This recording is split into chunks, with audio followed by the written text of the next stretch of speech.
Welcome to Radha channel. ನೋಡಿ friends, ಬೆದೆ ಬರ್ಸಿದ ಮೇಲೆ ತೋರಿಸಿದೆ ಇಲ್ಲ, ಅದನ್ನ ಈಗ ಒಣಸಿದ ಮೇಲೆ ನೋಡಿ ಹೀಗೆ ಆಯಿತು. 2-3 ಬಿಸಿಲಿಗೆ ಹಾಕಿದೆ ನೋಡಿ, ಲಾಯಕ್ ಗರಿ ಆಯಿತು. ಹೀಗೆ ಹೊಡಿ ಮಾಡೋದಲ್ಲ, ಅದನ್ನೊಂದು ಚೂರು ಪರಿಮಳ ಬರುವಷ್ಟು ಹೆಚ್ಚಲ್ಲ ಫ್ರೆಂಡ್ಸ್. ಈಗ ಬಿಸಿ ಮಾಡಿ ತೋರಿಸ್ದೆ ನೋಡಿ, ಉರುಳಿ ಇಟ್ಕೊಂಡಿದ್ದೆ, ಇದ್ರ ಮೇಲೆ ಇದಕ್ಕೆ ಹಾಕಂತೆ.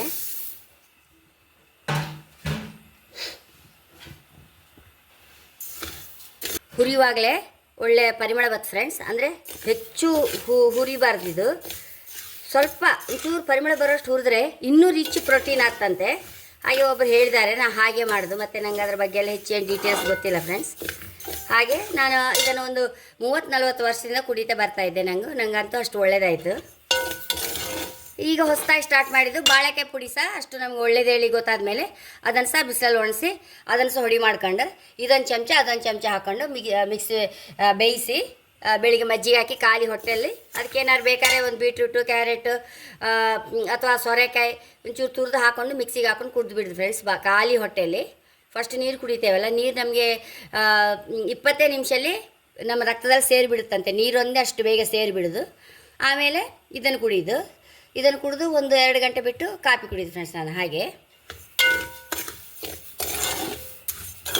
ಫ್ರೆಂಡ್ಸ್, ಪರಿಮಳ ಬರ್ತಾ ಉಂಟು, ಆಫ್ ಮಾಡ್ತಾ ಇದ್ದೇನೆ ಈಗ. ಫ್ರೆಂಡ್ಸ್, ಸುಮಾರು ಚಪ್ಪೆ ಆಯಿತು. ಇದನ್ನೀಗ ಮಿಕ್ಸಿಯಲ್ಲಿ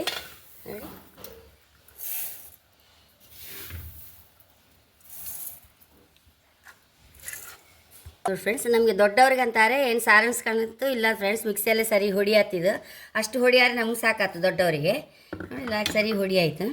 ಈಗ ನಾವು ಚಿಕ್ಕ ಮಕ್ಕಳಿಗೆ ಸಾಧಾರಣ ಒಂದು 3-4 ತಿಂಗಳಾಗೋ ಮಣ್ಣಿ ಮಾಡಿಸಿ ಕೊಡ್ತಾರಲ್ಲ, ಆವಾಗ ನೋಡಿ ಪಾಣಿಪಂಜಿ ಇತ್ತಲ್ಲ ನೋಡಿ, ಈ ಥರ ಪಾಣಿಪಂಜಿಯಲ್ಲಿ ಹಾಕಿ ಗಾಳಿಸ್ಬೇಕು ಫ್ರೆಂಡ್ಸ್. ಆಗ ಒಳ್ಳೆ ಅಂಗಡಿಯಲ್ಲಿ ಸಿಗುವ ಈ ಫ್ಯಾರೆಕ್ಸ್ ಸಿರ್ಲಾಕ್ ಥರವೇ ಆಗುತ್ತೆ ನೋಡಿ. ಮಕ್ಕಳಿಗೆ ಕೊಡುತ್ತಾರೆ ಇದೇ ಮಣ್ಣಿ ಫ್ರೆಂಡ್ಸ್. ಇದನ್ನು ಈ ಥರ ಪಂಜಿ ಇರುತ್ತಲ್ಲ, ಪಾಣಿ ಪಂಜಿ, ಇದರಲ್ಲಿ ಗಾಳಿಸಿ ನಾವು ಕೊಡ್ತಿದ್ದೆ. ನಮ್ಮ ಅತ್ತೆ ಹೇಳಿಕೊಟ್ಟದ್ದು ಹಾಗೆ. ನಮ್ಮ ಮಕ್ಕಳೆಲ್ಲ ಹಾಗೆ ಇದನ್ನು ಕೊಡ್ತಿದ್ದೆ, ದೊಡ್ಡದಾಗಿತ್ತು ಫ್ರೆಂಡ್ಸ್. ಹಾಗೆ ಈಗ ನನಗೆ ಇದು ಖುಷಿಯಾಗಿ ಆವಾಗಲೇ ನಾನು ಇದನ್ನು ಸ್ಟಾರ್ಟ್ ಮಾಡಿದ್ದು. ಆವತ್ತಿಂದ ಇವತ್ತಿನವರೆಗೆ ನಾನು ಬಿಡಲೇ ಇಲ್ಲ. ಒಳ್ಳೆ ಹೆಲ್ದಿ ಡ್ರಿಂಕ್ ಅಂತ ಹೇಳೋಕ್ಕೆ ಇಷ್ಟಪಡ್ತೇನೆ. ಖಂಡಿತ ನಮ್ಗೆ ಅಷ್ಟು ಒಳ್ಳೆಯದು. ಈ ಸೆಕೆಗಾಲದಲ್ಲಿ ಬಿಸಿಲಿಗಂತೂ ಒಂದು ಮಜ್ಜಿಗೆ ಹಾಕಿ ಕುಡಿದಾಗಲಿ ಅಥವಾ ಒಂಚೂರು ಬೆಲ್ಲ ಹಾಲು ಹಾಕಿ ಕುಡಿಲಿಕ್ಕಾಗಲಿ ತುಂಬ ಪರಿಮಳ ಇರುತ್ತೆ ಫ್ರೆಂಡ್ಸ್. ಹೆಚ್ಚು ಸಣ್ಣ ಕುರಿತೇವಲ್ಲ, ಅದೇ ಒಂದು ಒಳ್ಳೆಯ ರಾಗಿ ಗೋಧಿ ಎಲ್ಲ ಹುರಿದ ಪರಿಮಳ ಸಹ ಬರ್ತದೆ. ಹಾಗೆ ಹೇಳೋಕ್ಕೆ ಇಷ್ಟಪಡ್ತೆ ಅಷ್ಟೇ.